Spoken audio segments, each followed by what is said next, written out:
আজি আকস্মিক বক্তৃতা অংশগ্ৰহণ কৰিবলৈ লৈছে আৰু ইয়াত মোৰ লগত কৰিছে নিকেতনত পালন কৰা উৎসৱ। হয়তো বহুতেই ভাবিছে বৰ সহজ বিষয়ে পৰি মই নিকেতনত বহু উৎসৱ পালন কৰা হয়। ঠিক আমি জানুৱাৰী মাহৰ পৰা যদি ভাবো 26 জানুৱাৰী গণতন্ত্ৰ দিৱস, এই আমি সকলোৱে জানো গণতন্ত্ৰ দিৱস গোটেই এই কাশ্মীৰৰ পৰা কন্যাকুমাৰী গুজৰাটৰ পৰা আৰ আমাৰ উত্তৰ পূৰ্বাঞ্চলে পালন কৰা হয় গণৰাজ্য দিবস। আৰ আমাৰ নিকেতনত গণৰাজ্য দিবস বহুত সুন্দৰভাবে পালন কৰা হয়। সৰু ল'ৰা ছোৱালীৰ মাজত গীত মাতো গোৱা হয়। তাৰপিছতে যদি আমি আহোঁ আমাৰ নিকেতনৰ ডাঙৰ উৎসৱ হ'ল সৰস্বতী পূজা। সৰস্বতী পূজা এটাতো ক'বই নালাগে, ছাত্ৰ ছাত্ৰীৰ বিশেষ উৎসৱ। সৰস্বতী পূজাৰ যিটো পৰিৱেশ অতি সুন্দৰ পৰিৱেশ, ছাত্ৰ ছাত্ৰীসকলে অলপ বিশেষ ধৰণৰ সাজপাৰত সেইদিনা উপস্থিত হয় আৰু আই সৰস্বতীৰ আশীষ নিৰ্মালি গ্ৰহণ কৰে।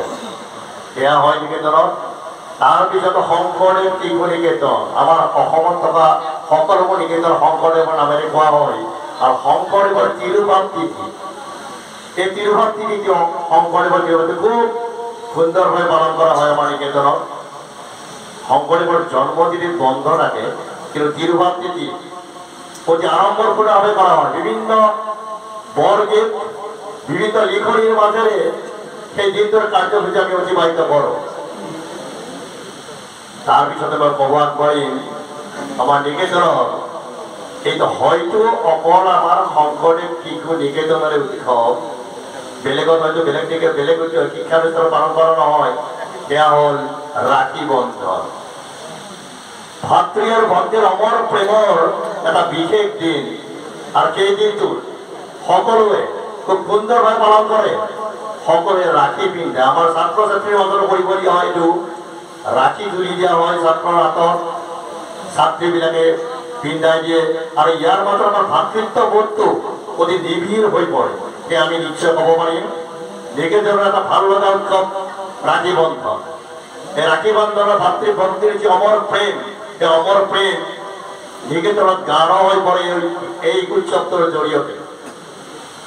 তাৰপিছত আমি উৎসৱ বুলি ক'ব লাগিলে আমি ক'ব লাগিব আমাৰ নিকেতনত যোৱাটো বছৰৰ পৰা পালন কৰা হৈছে ককা আইতা দিৱস। যোৱাবাৰ আমাৰ নিকেতনত ককা আইতা দিৱস পালন কৰা হ'ল জুনৰ 1 তাৰিখে। আকৌ আহি আছে।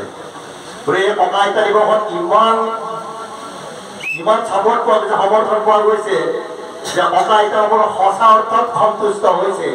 নিকেতনৰ সকলোৱে তেখেতসকলক সন্মান যচাৰ বাবে।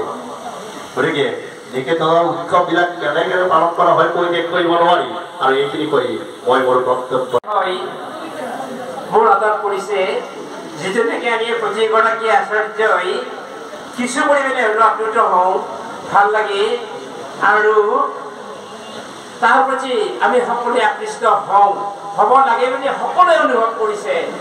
নিশ্চয় সকলোৰে মনত অহা যিটো উত্তেজনা সেইটো দমন কৰাৰ কাৰণে মই বিষয়টো আলোচনা কৰিছোঁ, প্ৰাক্তন ছাত্ৰ ভাৰতী। এইকাৰণে মই ভাল লগা বুলি কৈছোঁ যে শিক্ষকৰ এগৰাকী শিক্ষকেই এগৰাকী আচাৰ্যই যেতিয়াই আনন্দ লাভ কৰে, যেতিয়া তেওঁৰ ছাত্ৰগৰাকীয়ে এগৰাকী ভাল ৰূপত বা সুন্দৰ এটা পদত অধিষ্ঠিত হয়। শিক্ষকজন এফালে যিয়েই নহওক কিয়, আব্দুল কালামে এবাৰ এগৰাকী শিক্ষকক মঞ্চৰ পৰা উঠি গৈ ভৰি চুই সেৱা কৰাৰ পিছতেই তেওঁ মানে শিক্ষকগৰাকীবিলাক কান্দিছিল আৰু কৈছিল, এয়ে মোৰ জীৱনৰ সাৰ্থকতা। অৰ্থাৎ কালাম নিজে ৰাষ্ট্ৰপতি হৈ যিমান আনন্দিত হৈছিল, তেওঁ কালামৰ শিক্ষক হৈ তাতকৈ বেছি আনন্দিত হৈছিল। তেতিয়া এই প্ৰয়োজনীয়তাৰ কাৰণে ছাত্ৰ ভাৰতী গঠন কৰাৰ প্ৰয়োজন হয়। প্ৰাক্তন শব্দতেই পুৰণাটো বুজায়, ছাত্ৰ শব্দটোৱেতো ছাত্ৰই, আৰু ভাৰতী বুলি ক'লে এটা সংগঠনৰ নাম আমাৰ বিদ্যাপীঠত হয়।